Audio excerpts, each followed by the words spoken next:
Hey everyone, welcome back to my another blog. কী অবস্থা সবার? চলে আসলাম তোমাদের সাথে আমার আরও একটা ডে ব্লগ শেয়ার করতে। এই দিনটাতে আমার মন অনেক বেশি খারাপ ছিল, কোনো একটা রিজনে আমি এত বেশি আপসেট ছিলাম।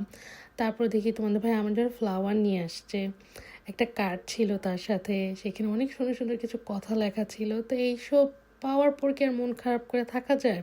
তো মন তো ভালো হইলো। তারপর ওই দিনটাতে আমার ফ্রেন্ডরা আসছিল আমাদের বাসায়, তো ওদের জন্য রান্না করতেছিলাম।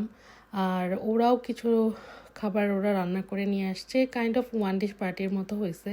তো প্ল্যান হলো যে আমরা সব বাঙালি খাবার খাবো, যেমন ভর্তা, ভাত, ডাল, ভাজি, ইলিশ মাছ ভাজি, তো এইসব ছিল। তো আমার ফ্রেন্ড ইলিশ মাছ লন্ডন থেকে নিয়ে আসছিল, সব ও রেডি করেই নিয়ে আসছে, জাস্ট আমার বাসায় আসার পরে এটাকে ফ্রাই করা হয়েছে। তো এই তো খাবার সব রেডি, এরপর এগুলো টেবিলে সার্ভ করে দিলাম। সবাই মিলে এত মজা করে খাইছে খাবারগুলো, আর কি অনেক ভালো লাগছে আর কি। সবাই মিলে বসে খেতে যে কোনো খাবারই যদি তুমি খাও না কেন খুবই মজা লাগে। তো এই ছিল আমাদের আজকে খাবার। এরপর ফ্রেন্ড পান নিয়ে আসছিল লন্ডন থেকে, ওকে বলছিলাম পান নিয়ে আসিস। সো গাইজ এই ছিল আমার আজকের ব্লগ। দেখা হবে তোমাদের সাথে নেক্সট ব্লগে।